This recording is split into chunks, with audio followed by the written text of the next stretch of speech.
welcome back. This is our last section of Lesson 3, talking about pay and taxes.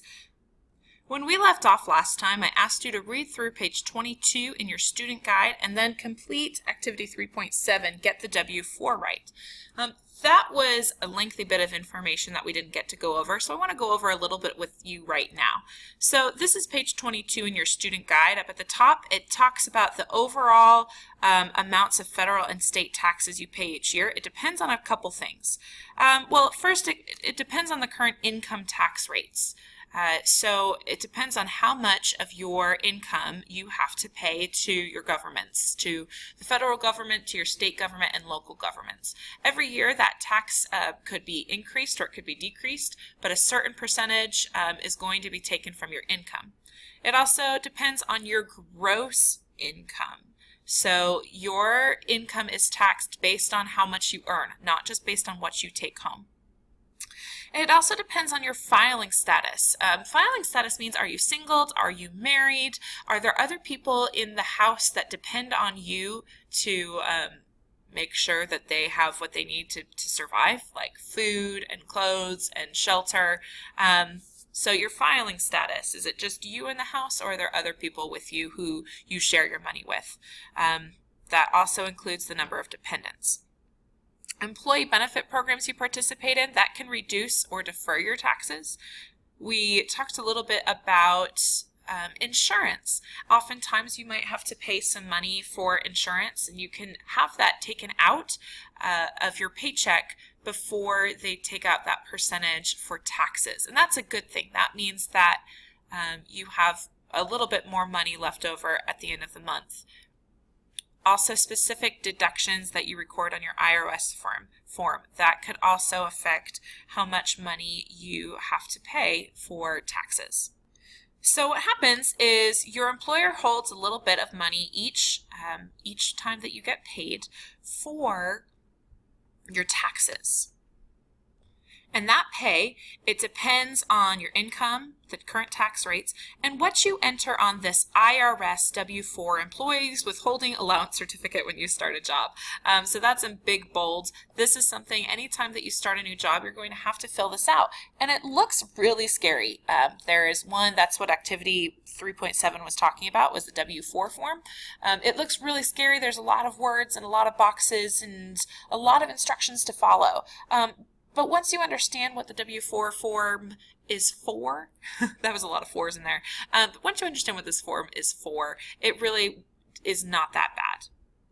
You do need to complete a new form when you get married or divorced, or if you get a new job, if you have a child, or if you just have a big change in earnings. Now that's not just that you get a little bit of a raise. 25-cent raise in your paycheck is not enough to really make you have to refill out a W-4 form. But if you have a really big raise, like let's say you were making $20,000 and all of a sudden you're making $40,000, that just doubled how much you made, and you're going to need to fill out a new one of these. Okay, so what happens is the amount that your employer holds, it's what you're going to use and what you have to owe on your tax return. So your employer holds this money and then pays your taxes for you. That's really a good thing. And if you are making sure that you're following the directions on the W-4 form, you're not going to have to owe any more taxes at the end of the year. And you might actually get a little bit of money back. So again, if you don't hold enough money, if your employer doesn't hold enough money for you, you're going to have to pay the difference to the IRS at tax time. What's really great is if too much is withheld, you'll receive a refund. That really means that you've loaned the government some money throughout the year. Now this is interest free, so when you get your money back, you're not going to get anything extra, but it just means that you've loaned the government a little bit of extra money. What's really great is when you get that tax return, it just kind of feels like an extra surprise. It's a little bit of extra money that you can use. A lot of people use it to go on vacation, or they'll put it into savings. Everybody uses their tax return money a little bit differently, but it's always nice to get money back rather than have to earn money. And this page also had some tax tips for teens, which is probably the most important on here. So you have to pay taxes on every income you earn over a certain threshold. So that means if you earn less than a specific number, then you don't have to pay taxes. But if you earn over a specific dollar amount, then you're going to have to pay taxes. That's even if you're a full-time student.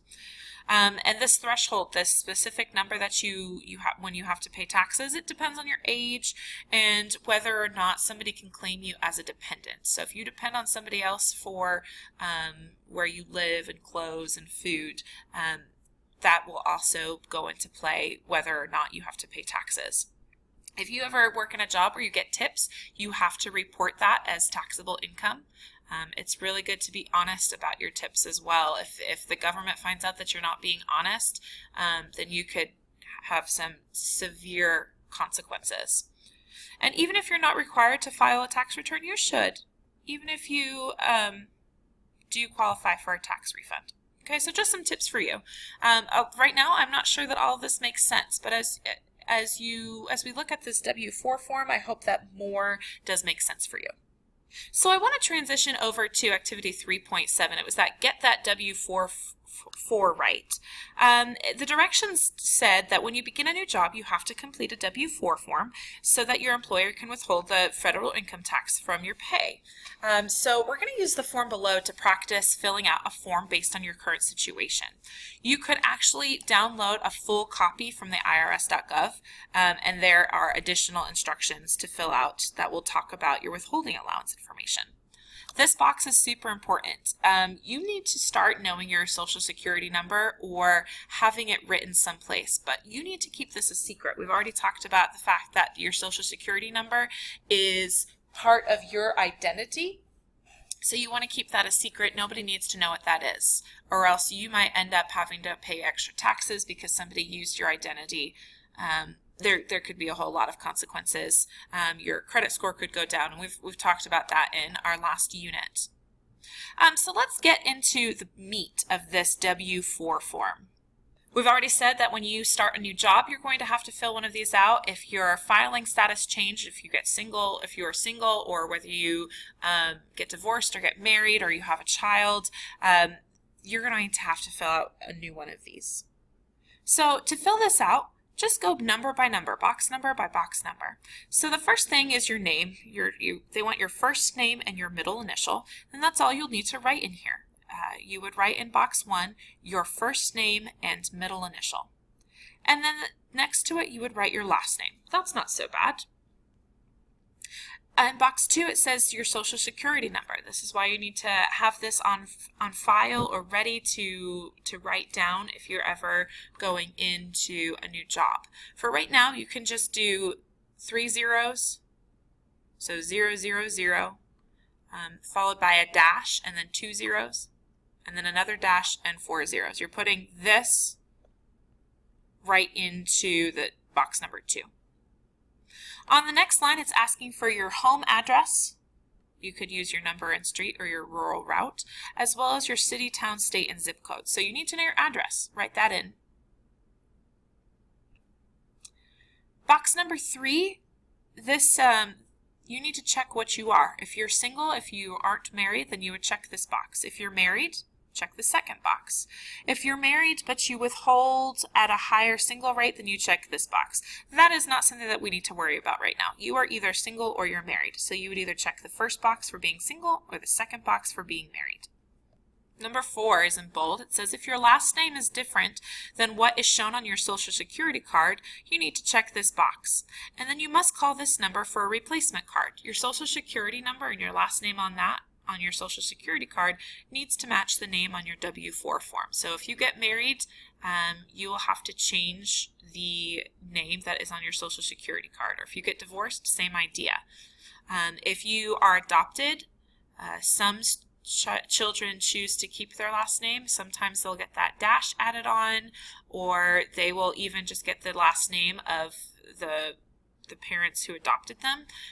They will have to go through the process to get a new social security card that has the right information on it. Most of the time though, this is not a box that's going to be checked. Number 4 would usually just be kept blank. Numbers 5, 6, and 7 is where it can get a little crazy. Number 5, it says total the number of allowances you are claiming from line H or above from the applicable worksheet on page 2. Well, if you scroll down, we don't actually have a page 2, but most W-4 forms, they have a different page, and it just goes through a series of questions, and you would put a 1 or a 2 next to these boxes. So again, most people who are single and they have no children, they either put a 0, a 1, or a 2 for the allowances on this form. The higher number of allowances claimed, that means that there's a lower amount of income taxes that will be withheld from your paychecks. So if you put 0, you're going to get more money withheld, which means you might have a chance of getting a higher tax return. If you put a 1, then that's like the middle amount. But if you put a 2, that means that you won't get a lot of income tax taken out of your paychecks, but that does mean that there are greater chances of having to pay taxes at the end of the year. Remember, we talked about that threshold, that point that if you don't make more than a specific amount of money, then they won't take taxes from your paycheck. Number 5, you could also just write exempt here. So if you don't expect to owe any income tax, and an example would be if you are a student and you're just working short term in the summer, you might claim exempt. So that way you can increase what you're taking home from each paycheck. That way you don't have to wait for a tax refund at the end of the year. But you need to make sure that you have enough money to cover any taxes owed when taxes are due. Number 6, you could also withhold a specific amount of money from each paycheck. So after you've put in your exemption 0, 1, or 2, number 6, if you want to hold $20 extra from each paycheck, you could do that. Most people put 0, but if you have a really high earning job and you expect to get a raise or you expect to get a bonus, that might be a number that you want to put in here. And then number 7, this is where you would put that exemption. And then they give you some qualifications. Last year, you had a right to refund all the federal income tax withheld because you weren't a tax liability. And this year, you expect that same refund of all your federal income tax because you have no tax liability. Tax liability is you haven't earned enough money to have to pay the government taxes. All right, after you've filled out boxes 5, 6, and 7, you would sign your name and date it.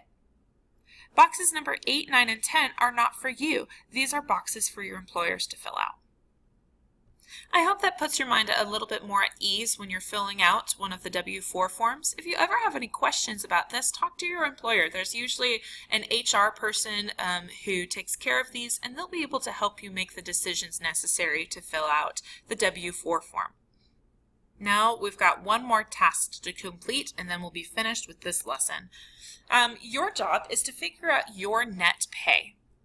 So there is a sheet in your binder. It says figure the net pay tax. And you now are going to receive an annual salary of $30,000. That means over 12 months you'll be making $30,000. You're paid twice a month. So that's 24 payments a year. Your job is to deduct income taxes and union dues and figure out what is your gross pay per paycheck and what is your net pay per paycheck. All right, so you're only going to do situation A. You receive $30,000 and there are several deductions. So you can read situation A on the first page, and then you would come right down to the next page. We are only going to deal with the situation A column. So we have a gross pay. It actually tells you that your gross pay that you get twice a month is $1,250, and we're not taking out any deductions. That means that your taxable pay is $1,250. It does say that your federal income tax is $129, but then you have these percentages for your your income tax, your Social Security tax, and your Medicare tax. Remember that to figure out how much that's going to be, you need to convert 4.63% into a decimal. That means you have to move your decimal place to the left twice, and then you would multiply by this 1,250. Same with the 6.2% and the 1.45%. So you would take boxes 4, 5, 6, and 7, and add them to get your total tax deduction. You could take boxes 8 and 9, add them to get your total deductions, and then subtract that from box number 1 to get your net pay. I would highly suggest that you repeat those directions to yourself so that you can figure out